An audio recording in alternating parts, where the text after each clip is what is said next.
Good evening guys, welcome to study with Sunita channel में। एक बार फिर से आपका स्वागत है मेरे channel study with Sunita channel में। गाइस, आज जो आपकी क्लास यूपी सीटेट की जो क्लास चल रही है उसमें आज आपको मैं संबंध बोधक और समुच्चय बोधक पढ़ाऊंगी। प्रीवियस वीडियो में मैं आपको क्रिया विशेषण पढ़ा चुकी हूँ, ठीक है। जो अविकारी का है आपको मैं क्रिया विशेषण पढ़ा चुकी हूँ। आज मैं आपको संबंध बोधक और समुच्चय बोधक पढ़ाऊंगा। अब आज ये आपका क्लास खत्म हो जाने के बाद आपको नया टॉपिक होगा। कम शब्द भेद काफी लंबा चला है। एक एक टॉपिक को मैंने बहुत मतलब डिटेल से पढ़ाया और एग्जाम की दृष्टि से क्या पूछ सकता है और क्या पूछता है, ठीक है ना। जैसे जैसे यूपी टेट में और सी टेट में पूछता है। मैं ये भी आपको बता चुकी हूँ कि यूपी टेट में तो आपके क्वेश्चन से भी पूछते हैं, लेकिन आपको सी टेट में सिर्फ आपको वो आपके पैराग्राफ से क्वेश्चन पूछता है। मैं ये आपको उस दृष्टि से भी आपको बता चुकी हूँ मैं, और यूपी टेट से परसेंटेज में कैसे पूछा जाता है, ठीक है। इसलिए हर क्लास को मैं बहुत डिटेल से बताई हूँ, एक एक टॉपिक को मैं बहुत डिटेल से पढ़ाई हूँ, जो आपके लिए बहुत ही एग्जाम्स के लिए बेनिफिट्स होगा। चलिए स्टार्ट करते हैं। संबंध बोधक, आज का टॉपिक है संबंध बोधक। हम लोग को आज पढ़ना है संबंध बोधक। तो कोई भी टॉपिक पढ़ने से पहले सबसे पहले हम लोग को परिभाषा पढ़नी पड़ती है। परिभाषा अगर आप समझ जाते तो सारा चीज आपको समझ में आ जाता है। संबंध बोधक से ही आपको समझ में आ रहा है कि संबंध, ठीक है ना, किसी चीज का रिलेशन, संबंध बताना। अब ये देखिए आपको संबंध किसका बताता है।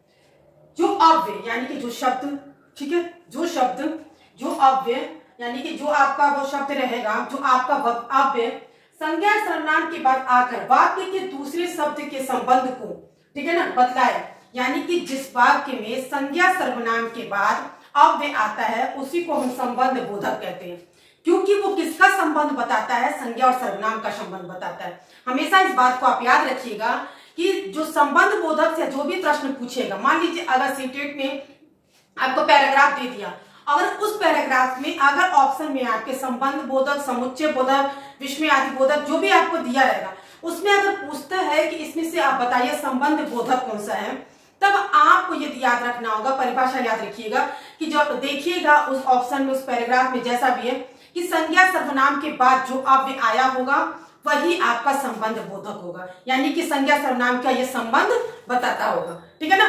जैसे उदाहरण जैसे देखिए कौन कौन सा शब्द हो सकता है। निकट, दूर, आगे, पीछे, अंदर, बाहर, ओर, तरफ, पार, द्वारा, लिए, शिवा, अलावा, अतिरिक्त, संग, साथ, विरुद्ध। ये जो आपके अव्यय हैं ये कुछ ऐसे आपको मैंने लिखवा दिया था कि आपको हमेशा याद रहेगा, ठीक है ना। ये जो शब्द है, जो ये अव्यय है, यही अव्यय होता है। और ये जो इस तरह का अव्यय आप जब आप प्रैक्टिस करिएगा तो आपको ये समझ में आ जाएगा। ये देखिएगा जब शब्द आपको संज्ञा सर्वनाम के बाद आता है, यानी कि संज्ञा सर्वनाम की संबंध बताता, तो आप समझ जाइएगा संबंध बोधक है, ठीक है ना। आगे बढ़ते हैं, उदाहरण से समझते हैं। राम की आगे मैं खड़ा हूं, तो मैंने आपको बताया कि संज्ञा के बाद या सर्वनाम के बाद। तो यहाँ देखिए आपको पता है तो आपको पता विभक्ति है, आगे आपको पता है कि ये संबंध बोधक है। किसका संबंध ये बता रहा है, राम का, ठीक है ना। किसका संबंध ये बता रहा है, राम का, यानी कि यहाँ पे ये संज्ञा के बाद, किसके बाद आया है, संज्ञा के बाद, ठीक है। और मेरे आगे राम खड़ा है, आगे भी आपका क्या संबंध बोधक है, तो किसके बाद आया है, ये सर्वनाम के बाद। यहाँ पे आया है ये सर्वनाम के बाद, ठीक है। जैसा कि मैंने आपको बताया कि ये जो आपके अव्यय है ये किसके बाद आएंगे, संज्ञा सर्वनाम के बाद। तो पहले उदाहरण में आपने देखा कि राम के आगे मैं खड़ा हूं, तो जो राम है, राम के आगे ही आया है ये आपका संबंध बोधक अव्यय। और दूसरे उदाहरण में मेरे आगे राम खड़ा है, तो मेरे जो शब्द है आपका अव्यय है, सॉरी सर्वनाम है, उसके आगे जो आया यानी कि सर्वनाम के बाद आया, यही है आपका संबंध बोधक। कितना आसान था, आपको मैंने बहुत अच्छे से आपको इजी वे में बता दिया। किसी भी तरह का चाहे यूपी टेट में क्वेश्चन पूछे, चाहे सी टेट में पूछे, सी टेट में पूछे या सुपर टेट में पूछे, आपके किसी भी एग्जाम्स के लिए बहुत ही बेनिफिट्स है, ठीक है ना। आगे बढ़ते हैं, समुच्चय बोधक। समुच्चय बोधक यानी कि इसका देखिए वो अव्यय, ठीक है, वो शब्द जो आपके दो शब्दों को या दो वाक्य को जोड़ता है, वो अव्यय यानी कि अव्यय शब्द जो होगा आपका या तो कोई दो शब्द को जोड़ता होगा या कोई दो वाक्यों को जोड़ता होगा। उन्हीं शब्दों को हम क्या कहते हैं, आपका समुच्चय बोधक, जिसको हिंदी में कंजक्शन कहते हैं आप, ठीक है। कंजक्शन का भी काम क्या होता है, जोड़ना। उसी तरह से देखिए जो अव्यय दो शब्दों या वाक्यों को जोड़ता है उसे हम समुच्चय बोधक कहते हैं। अब जो जोड़ने वाला जो शब्द होता है, जैसे क्या हो सकता है, और, न, व, एवं, तथा, या, अथवा, किंतु, परंतु, की, क्योंकि, जो की, ताकि, हालांकि, चूंकि, लेकिन, अतः, एवं, इसलिए। ये जो कुछ शब्द हैं आपके, ये समुच्चय बोधक अव्यय है, ठीक है ना, जो आपके शब्दों को भी जोड़ता है और वाक्य को भी जोड़ता है। कि इसमें से कोई भी आपका अव्यय शब्द हो सकता है जो आपके वाक्य को भी जोड़ेगा और आपके शब्दों को भी जोड़ेगा। अब आपको पहचानना है कैसे, देखिए, राम और रहीम दो दोस्त हैं, सॉरी, राम और रहीम दोस्त हैं। अब बताइए, जब दो व्यक्ति है, ठीक है ना, राम और रहीम, हमको ये बताना है कि ये दोस्त हैं, तो कैसे बोलेंगे कि राम और रहीम दोस्त हैं, ठीक है, सीता और गीता दोस्त हैं, तो बताना पड़ता है। इन दोनों वाक्य को जोड़ने के लिए कौन सा हमने समुच्चय बोधक अव्यय इस्तेमाल किया है, और यही हो गया आपका समुच्चय बोधक अव्यय, ठीक है ना। तो यही, और उसी तरह से देखिए, राम आया, उसने रहीम को समझाया, राम आया, उसने रहीम को समझाया, तो यहाँ पे शब्दों को जोड़ा है राम और रहीम, यहाँ वाक्य को जोड़ा है, देख रहे हैं ना, राम आया और उसने रहीम को समझाया, यानी कि यहाँ वाक्य को जोड़ता है। जैसा कि मैंने बताया आपको, दो शब्दों को जोड़ता है और दो वाक्य को, इसीलिए मैंने ऐसा भी उदाहरण रखा है कि शब्द वाला और वाक्यों का। आपको यहाँ से समझ में आ गया होगा कि शब्दों को जोड़ा गया है राम और रहीम, और यहाँ जोड़ा गया है आपके वाक्य को। तो आपको अच्छे से समझ में आ गया होगा संबंध बोधक और समुच्चय बोधक क्या होता है।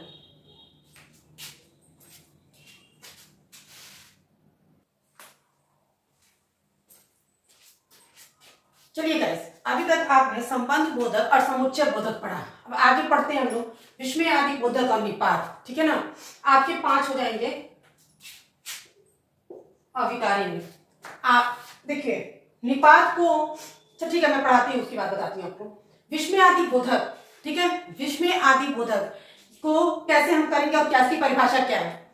विस्मय आदि का परिभाषा ये है कि जिन अव्यय शब्दों को में हर्ष, शोक, क्रोध, भय, आश्चर्य, घृणा आदि कार्य, मतलब आप सीधा साधा आपकी पहले विस्मय आदि बोधक को शब्द को समझिए। देखिए ये वो शब्द है, ये वो अव्यय है जो आपके अंदर से अचानक से जो भाव निकलता है किसी चीज को देख के, वही होता है आपके अंदर तीव्र मनोभाव। मतलब आपको, अगर आपने किसी दुखी व्यक्ति को देखा, आप तुरंत दुखी हो गए, तो आपके अंदर जो दुखी होने का भाव निकला, मतलब आपके अंतरात्मा, मतलब आपके अंदर से जो भाव उत्पन्न होता है उसी को हम विस्मय आदि बोधक कहते हैं, ठीक है। यानी कि लेकिन आपको जो भाव उत्पन्न होगा उसमें भी आप जैसे देखेंगे जिस चीज को, उस हिसाब से होगा। मान लीजिए आपने शोक, कोई ऐसी चीज देख ली जो शोक वाली है, तो आपके अंदर शोक का भाव होगा। अगर खुशी का चीज देखा तो आपके अंदर हर्ष का होगा, ठीक है ना। तो कहने का मतलब ये है कि ये वो शब्द है जो आपके अंदर से अपने आप तीव्र मनोभाव उत्पन्न करता है, मतलब ये आपके भाव को जो उत्पन्न करता है वही विस्मय आदि बोधक होते हैं।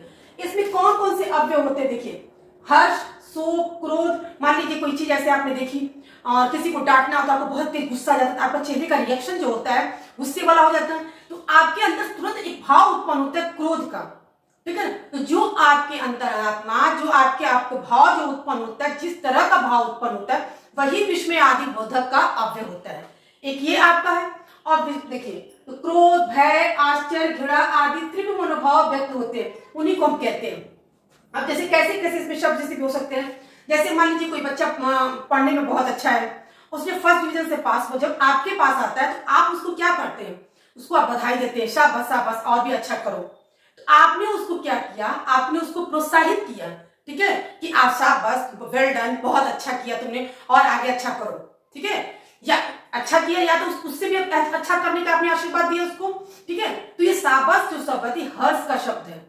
इसी तरह के शब्द अब अचानक से आपको जब पता चला कि बच्चा फर्स्ट डिवीजन से, आपको अपने आप खुशी होगी, आपके अंदर जो मनोभाव जो उत्पन्न होगा कैसा होगा कि एक खुशी की होगी, उसी तरह से वही होगा। जैसे कोई ऐसी चीज आपने देख ली जो लगता है कि हाँ बहुत, अरे बाप रे बाप, कोई ऐसी गंदी चीजें आपने देख लेते हैं बहुत वो छी करते हैं, तो अपने आप ये भाव उत्पन्न हो जाता है, ठीक है ना।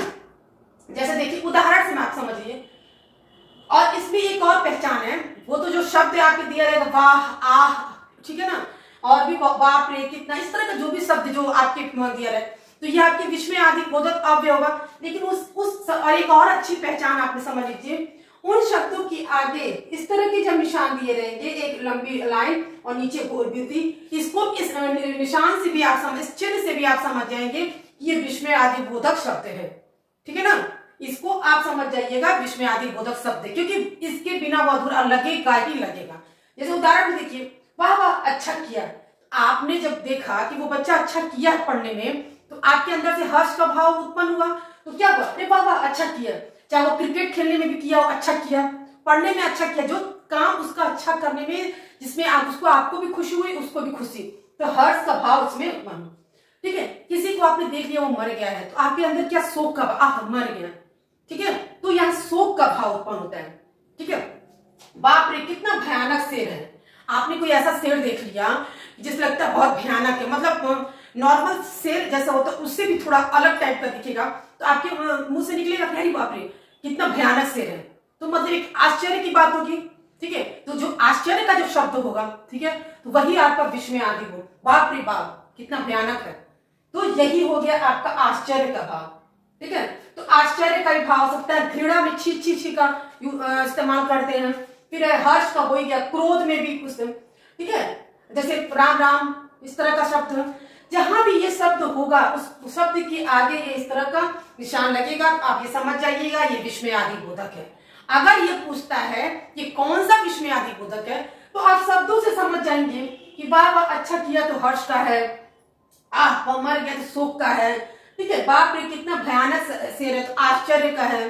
ठीक है ना, छी छी छी किस तरह का है, तो आपको गंदगी का है। ठीक है, वो घृणा का मतलब, गंदगी मतलब घृणा का है, तो आपको ये इस तरह तो पूछता नहीं है कि कौन सा है, घृणा का है कि आश्चर्य, ऐसा तो पूछता, या तो आपको जानना है ना कि कितने कष्ट होता है, लेकिन इन शब्दों से ही आपको समझ जाइएगा कि आपके कौन से विस्मय आदि बोधक अव्यय है, और निशान से समझ जाइएगा।